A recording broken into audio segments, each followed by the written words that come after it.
O anak, ayos ka lang ba? Ewan ko ba pa? Parang di ko naman to kaya eh. Tapos sinali-sali pa nila ako sa intram sa school. Naku ba nak? Huwag ka pang hinaan ng loob. Parte yan ng pagkatuto. Halika, magpahinga na muna tayo dun. Tayo ka na. Sige tayo. Eh ikaw ba pa? Ba't ang galing-galing mong maglaro? Ni hindi kita kaya matapatan. Nako, alam mo kasi anak, magaling yung coach ko dati.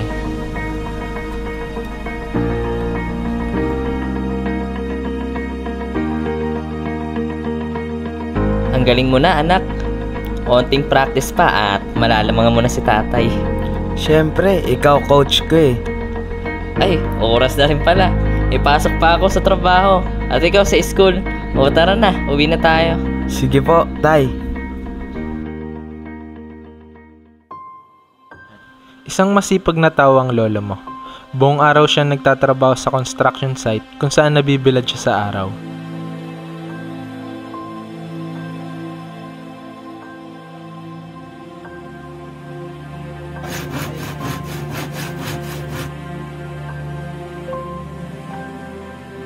Pinagpapawisan ng sobra, ngunit hindi kailanman pinadama niya sa aking pagod na siya at nahihirapan.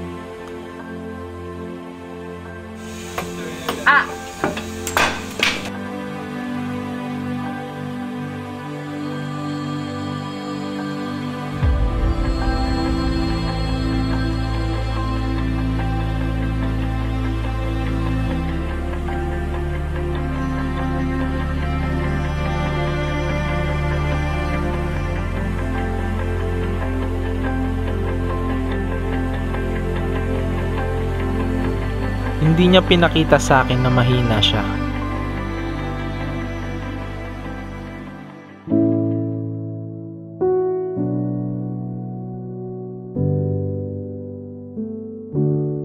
Hindi niya ipinapakitang gutom siya.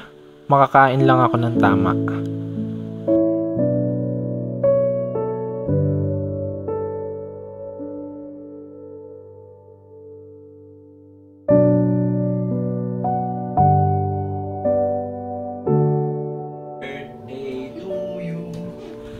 Hindi mo siya makikitang hindi nakangiti o nalulungkot. Happy birthday, anak! Dahil birthday mo, eto na ang cake natin! Ano, ang late niyan eh.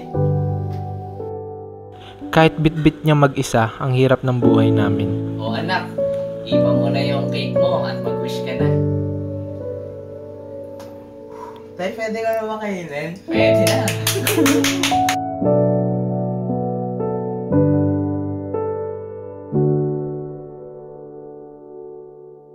Ang sarap naman na ito. Pero alam mo bakit ganun ang lolo mo? Dahil may Diyos siyang kinakapitan. Tuwing umaga o gabi, kasama ko siyang mag-aral ng salita ng Diyos. Lagi niya akong pinapaalalahanan na sa tuwing may pagsubok man, matuto pa rin tayong manahan sa salita ng Diyos. Sa panahon ng kagalakan at sa panahon na pakiramdam mo ay nag-iisa ka,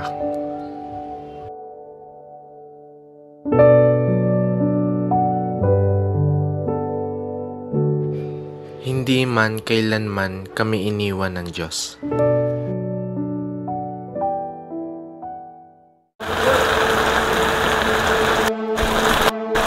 Angelo! Angelo! Angelo! Bakit? Bakit? Yung tatay mo na aksidente, nasa ospital. Ano? Gamitin mo na to. Nung panahon na yun ko lang siya nakitang mahina. At ipilit niya mang tumayo ay hindi niya nakaya. Kaya't kinailangan na ako naman ang mag-alaga sa lolo mo. Pagkatapos ng ilang taong hindi niya ako pinabayaan at tinalagaang mabuti, iyon lang ang naging pagkakataon para ipakita sa kanyang aalagaan ko siya.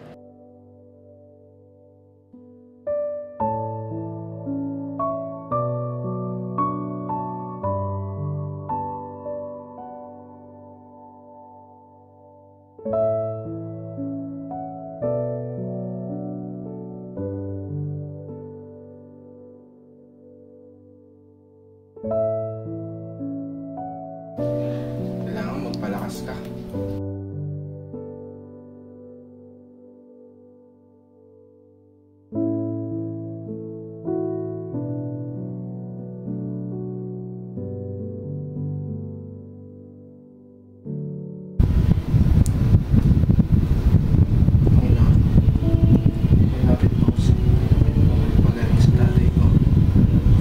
Ng mga pangailangan namin para po sa pagpagamot, Panginoon, sa mga pangangailangan namin araw-araw. Kaya kung tumulong sa amin, bigyan ng kalakasan sa tatay ko. Jesus' name. Ako na rin muna ang nagtrabaho para sa amin at doon ko napagtanto ang sakripisyo ng lolo mo para sa aming dalawa.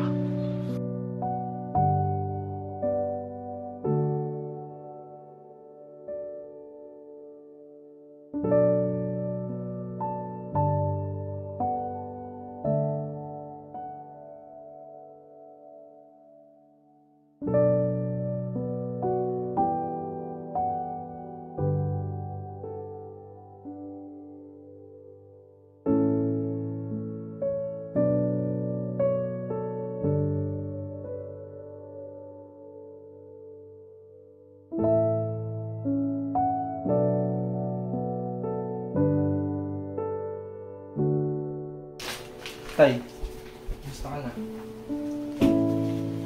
Ininom ba yung mga gamot mo? Ito, kakabili ko lang. At magtatrabaho pa ako ng mas masipag para may panggamot ka pa sa mga susunod na araw.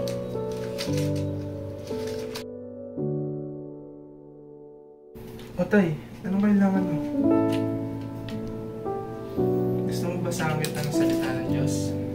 Sige. Ito, naalala ko to nung tinuro mo sa akin. Sabi dito sa Romans 8. Sapagkat ako'y naniniwalang lubos na kahit ang kamatayan man, ni ang buhay, ni ang mga anghel, ni ang mga pinuno, ni ang mga bagay na kasalukuyan, ni ang mga bagay na darating, ni ang mga kapangyarihan, ni ang kataasan, ni ang kalaliman, ni ang limang nilalang, ay hindi makakapag-iwalay sa atin sa pag-ibig ng Diyos na na kay Kristo Jesus na Panginoon natin. Kaya tay, huwag kang mawawala ng pag-asa, pero kung sakaling mangkunin ka na sa akin ng Panginoon, alam ko na magkikita ulit tayo sa langit. At alam ko na hindi ka pababayaan ng Diyos na tinuro mo rin naman sa akin. Kaya salamat tay.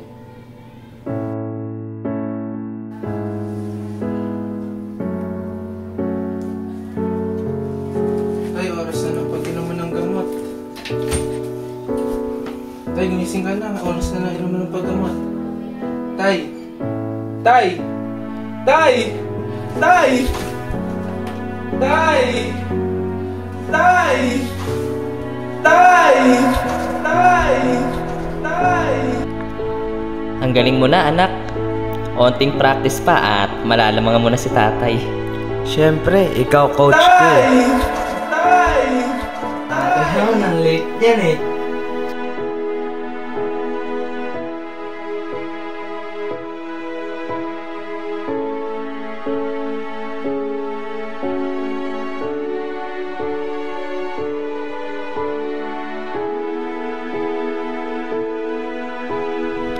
Kaya ikaw anak, okay lang yan kung minsan ay mararanasan natin ang mga pagsubok sa buhay.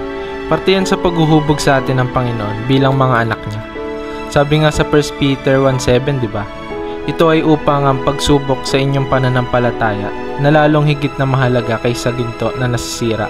Bagaman sinusubok sa pamamagitan ng apoy, ay masusumpungan sa ikapupuri, ikararangal at ikaluluwalhati ni Jesucristo sa kanyang kapahayagan. Nako, yung talatang yan, paboritong-paborito yan ng lolo mo. Opo tay, salamat po. Ayan rin po ang ipapangaral ko sa mga magiging anak ko. Pagkat ang pananampalataya sa Diyos, ang pinakamagandang yaman na pwede tayong magkaroon. Anong anak? Bata ka pa? Halika na nga, uwi na tayo. And I